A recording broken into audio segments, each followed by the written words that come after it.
एक वचन संत बाबा सुजान सिंह जी सुनाते थे। एक राजा जिसके गुरुजी उसके घर आए, उसने अपने गुरुजी के आने की खुशी में एक बहुत सुंदर प्रोग्राम रखा। बहुत अच्छा गाने वाली उसको बुलाया, गुरुजी के लिए ऊंचा स्टेज लगाया, ऊंचा आसन। उसके बाद राजे का आसन, फिर राजकुमार का आसन। तो एक तरफ पर्दे के पीछे राजकुमारी बैठी है, नाचने वाली आ गई। गाना गाने वाली जब आई, सरंगी सुर हो गई, तबला सुर हो गया। जिस वक्त उसने गाया, राजे का गुरु भी बड़ा ध्यान से सुन रहा है।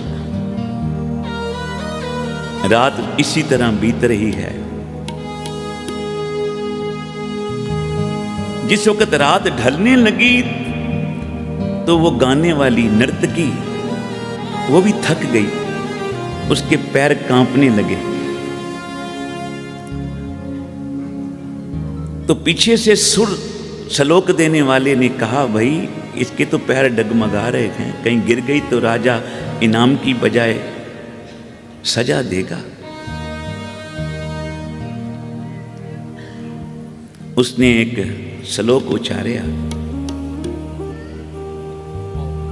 बहु बीती थोड़ी रही, पल पल गई बिहाए, एक घड़ी के कारणे मत कलंक लग जाए। सारी रात तो तूने बहुत अच्छा गाया, अब थोड़ा सा टाइम रह गया, कहीं तेरा प्रोग्राम खराब हो गया तो हमें इनाम की जगह सजा मिलेगी, सावधान हो जा।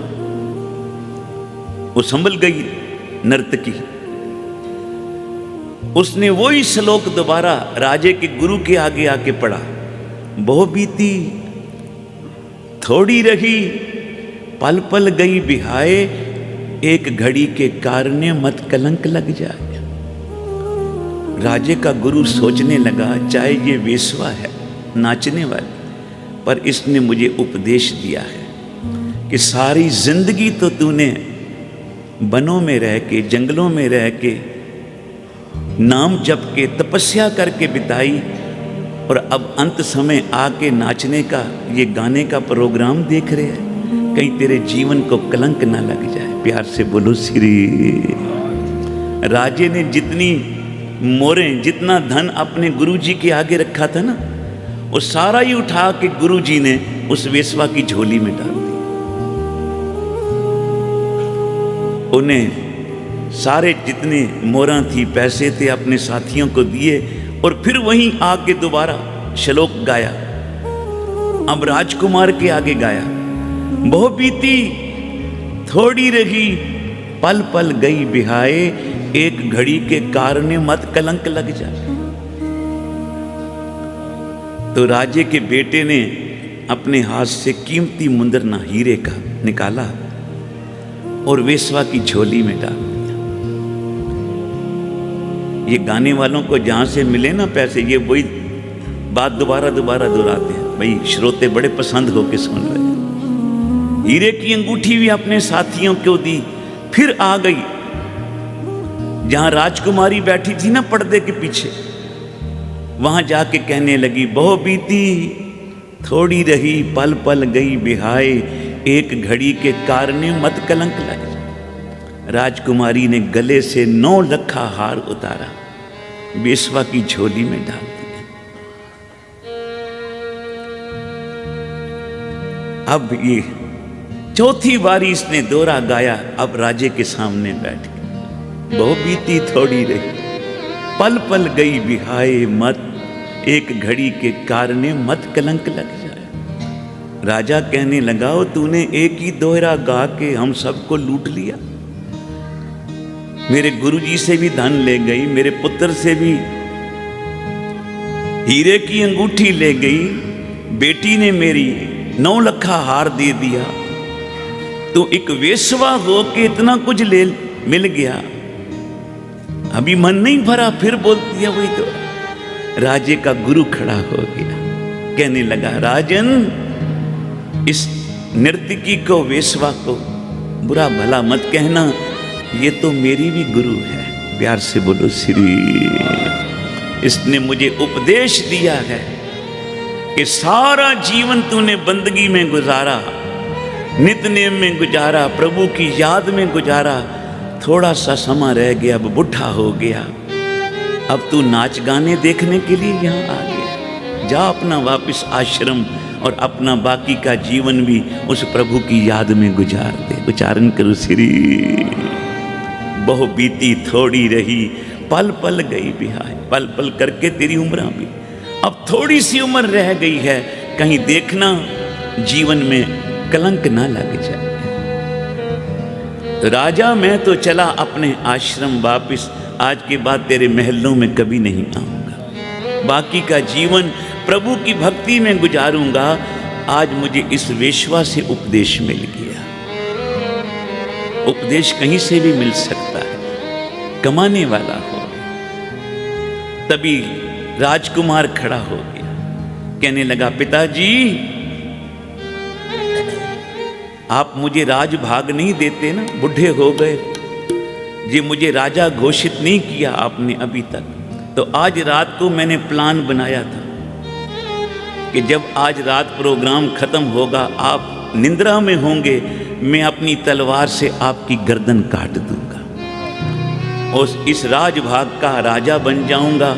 पर इस वेश्वा ने मुझे उपदेश दिया कि अब तेरा पिता बुढ़ा हो गया, आज नहीं कल, थोड़े समय बाद तुझे इस राज्य का राजा बनना ही है, तो अपने पिता का कातिल क्यों बनते हो। प्यार से बोलो श्री।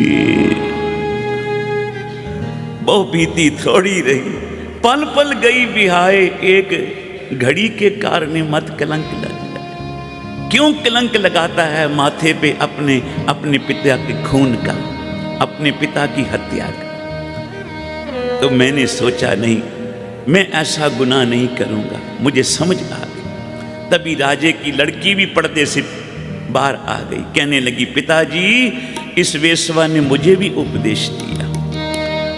आप तो हर वक्त रंगरलियां मनाते रहते हो, राजभाग के कामों में व्यस्त रहते हो, आपको कभी चिंता नहीं हुई अपनी बेटी की शादी करूं। तो आज मैंने यही प्रोग्राम रात को बनाया था कि मैं महावत से जो प्यार करती हूं, रात उसके साथ भाग जाऊंगी। पर इसने मुझे उपदेश दिया, कुछ दिनों बाद पिता ने तेरी शादी कर ही देनी है किसी राजकुमार दे नाल, घर के नौकर के साथ क्यों भागती है, अपने मस्तक पे क्यों कलंक लगा के जाती है। प्यार से बोलो श्री। राजे ने जब इन तीनों की बात सुनी, गुरु जी की बात, पुत्र की बात, पुत्री की बात, ना राजे की आंखों में आंसू आ गए। कहने लगे बेटी, अब मैं तेरी जल्दी ही शादी कर।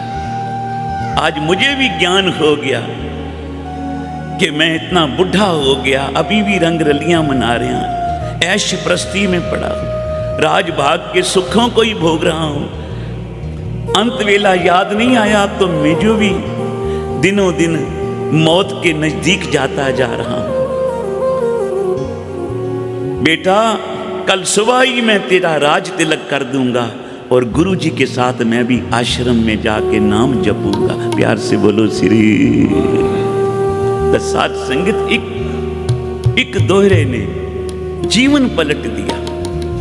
इसलिए मानुख जन्म मिले है, सत्संग में आने का यही लाभ है कि देख ले भाई,